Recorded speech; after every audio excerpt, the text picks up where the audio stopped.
What describes your period time? Is it cramping, heavy periods, mood swings? Name it. In this video, I'm going to help you understand the lifestyle mistakes that you could be making that are affecting your period time, and I'll give you the hacks that you can incorporate in your lifestyle and in your day-to-day routine to help you have a better period. Hi, my name is Lucy. I'm a medical clinical officer, health educator with the female sexual and reproductive health, branded as Mokazi Wellness. Well, let's get into it. Number one, your nutrition. The things that you eat as a woman affect your reproductive health. They affect how your body will process and how you will experience your menstrual period. Here is how. If you are consuming a lot of salted foods, deep fried foods, foods with high amounts of sugar, in these categories we can say the fast foods, the daddies, the sodas. These foods increase the inflammation in the body. And when your body is highly inflamed, you will experience a lot of pain when the time of menstruation comes. So to manage this pain, you will incorporate anti-inflammatory foods in your diet. And what are anti-inflammatory foods? They are things like ginger, turmeric, fruits and vegetables. Now for the fruits, we have quite a number: pineapples, mangoes, just name it. Keep eating these on a day-to-day and they will reduce the inflammation in your body, and this will give you a better period. It will reduce all the cramps that you're having. Number two is lack of exercise.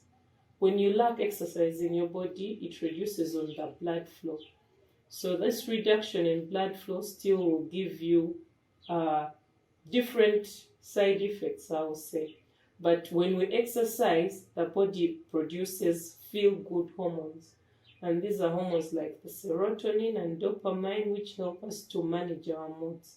So if you are the kind of person that experiences mood swings during the time towards your period, exercising would really help. So incorporating exercise in your day-to-day lifestyle will help you.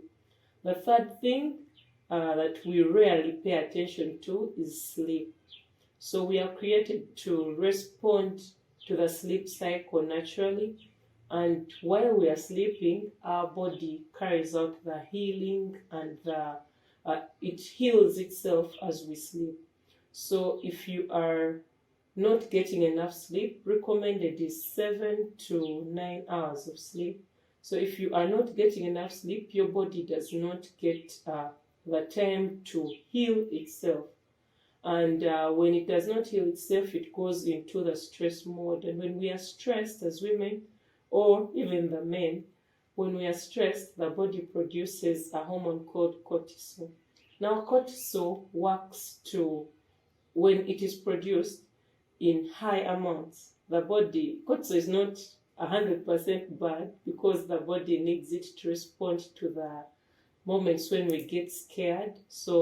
But when it's produced in high amounts, it counteracts the production of the hormones that are responsible for us women and the men having our reproductive cycles. So if you are a person that's looking maybe to conceive and you're not sleeping well, it could be one of the reasons why we are not getting the egg, or we are not getting the results that we are looking for.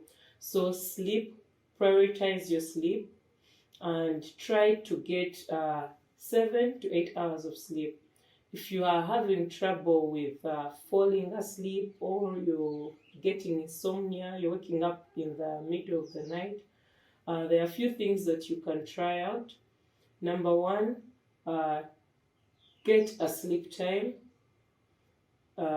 Set a time at which you fall asleep, at which you go to bed, and let it be a routine. So if you're choosing 8 or if you're choosing 9, try to stick to it so that your body gets used to that. Then secondly, avoid blue light. Blue light is artificial light, so the light that comes from the light bulbs, from the phones, from the laptops. Try to reduce it towards your bedtime. Then, thirdly, make your bedroom or the place where you fall asleep as dark as possible. So you can try darker curtains, or you get a darker light to make it to speak to the brain so that it knows that now it is night time, because naturally you respond to the sunlight and to the darkness. Yeah, I hope that helps when it comes to the sleep. Then the fourth thing that could be affecting your cycle could be stress. Yes, we tend to think that stress management is a thing for the bougie people, or it's a bougie thing. But like I've mentioned before, when we are stressed and with our day to day, naturally there is stress everywhere. Everything is a point that causes stress, but let's try and learn to manage your stress, because when you're stressed, the body produces cortisol, and high amounts of cortisol counteract the normal menstrual or reproductive hormones that are produced by the body. And when there is less of the reproductive hormones, we will get symptoms of heavy periods, because when you are stressed, the hormone cortisol will counteract the production of the reproductive hormones. When the hormones are out of balance, you get symptoms of heavy periods, missing periods. So for that reason, I would recommend that you, as much as possible, manage stress. So how do you manage stress? It is quite easy. Try journaling. Journaling is sitting down with your pen and you write down the different things that could have caused you stress during the day. And this addressing and this facing of the things that have caused you stress helps the body to relax. And the next time you're faced with this particular thing, it may not cause you as much stress as it did before. The second thing is talking it out. Find a person with whom you can talk about the different things that are stressing you, the things that are burdening you. Is it money? Is it relationships? Whatever it could be. So the third thing is normalizing the stress points. The more you normalize it and you make it something that is normal, the less your body is going to be triggered to go into stress mode when you're faced with that thing. Is it an interview? Is it a lack of something? So normalize it. Normalizing it is making it like a normal thing, denying it the power that it gets over you. Is it facing your boss? So whatever it is that causes you stress like that's bombarding you with stress, try to find a way to deal with it to distress. Otherwise, that is it, and I hope you find this video helpful. I love you. Bye.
So, you've probably heard of the saying that you are a sum of what you eat. Well, it's true, and I am no carrier of bad news, but in this video I'm going to help you to give you a guide on how to eat for better results with your menstrual cycle, how to eat across the menstrual cycle so that you are healthier and you experience your cycle better. Hi, my name is Lucy. I'm a medical clinical officer and a health educator with the female sexual and reproductive health branded as Mukazi Wellness. Well, let's get into it. The female menstrual cycle is divided into two phases, but for better understanding, we're going to understand them and divide them further into four. We start the cycle on the day one, the day when you see your period. So we're going to go through that. So day one, when you see your period, which foods should you eat for a better cycle?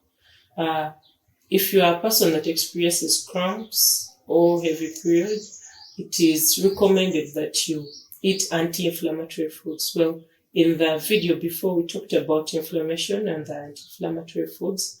Well, these are foods that help the body to heal, I would say, and they help to reduce on the pain that we experience during the period.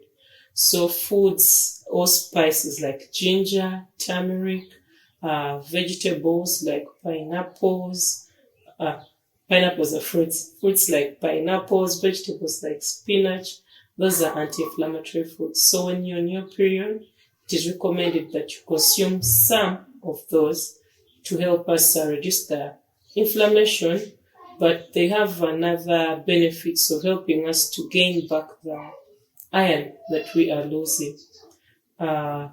So that is for the menstrual phase. Menstrual phase, one thing to note about it is it's unique for everyone. Some is 3 days, some is 2, some it's 4, but anywhere from 3 to 7 is normal. So those are the recommended. From the menstrual phase, we go into the follicular phase. The follicular phase, this is a time when your body is working to produce the egg. So depending on whichever phase you're on in your life, whichever season you're in, if you're trying to conceive or if you're just trying to have a normal cycle, it is good to eat foods that are rich in zinc for us to have a healthy egg. Foods that are rich in zinc and the folic acids.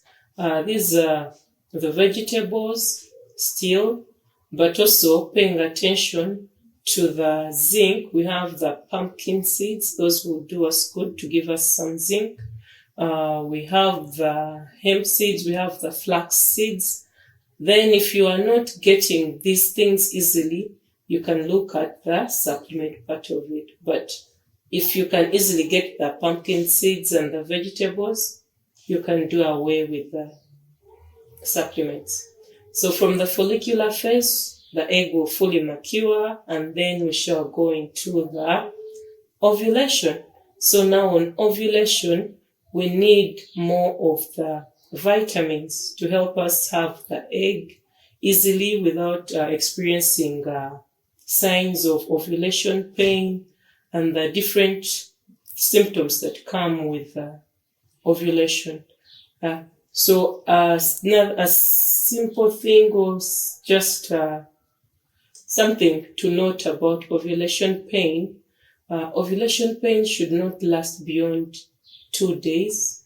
If you're experiencing pain midway your cycles and it's going beyond the 2 days and it's really painful, please seek medical attention.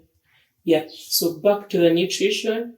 When we are on our ovulation, still zinc is a good, taking in foods that are rich in zinc is good, but also focusing on our omega-3, vitamin K.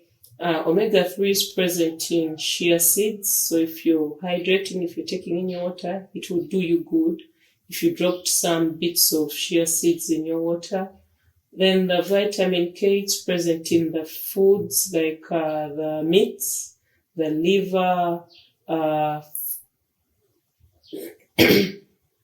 We shall go with the liver. Then from ovulation, we go into the last phase, which is normally called the luteal phase scientifically. This is the phase that most of the times gives us problems as women. The phase where we experience things like mood swings, irritability, where you're easily angered. Yes, and these things are all caused about by the hormonal change. In the last phase, the luteal phase, the levels of estrogen and testosterone go low, and now the dominant hormone in this phase is progesterone.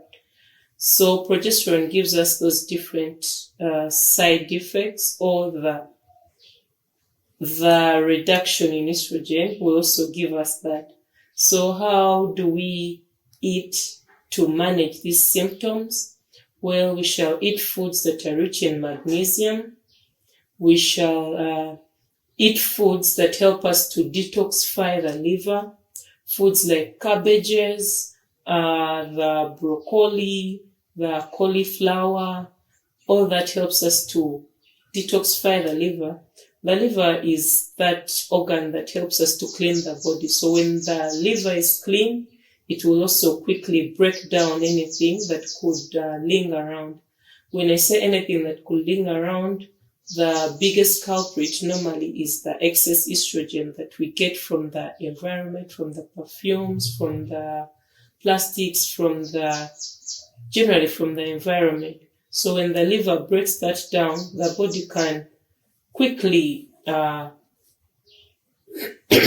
body can stabilize the hormones, it can balance out the hormones, and we have a good period with less symptoms of irritability, mood swings. So when we eat the cabbages, the broccoli, the cauliflowers, the foods in that category, the cruciferous foods, it helps the body to detoxify. So in the last phase of the menstrual cycle, we are majoring on those cruciferous foods and the magnesium. Magnesium helps the brain to produce serotonin, which is a feel-good hormone, and it's a hormone that's responsible for balancing the moods. Yes, so I hope you find this helpful. I love you. Bye.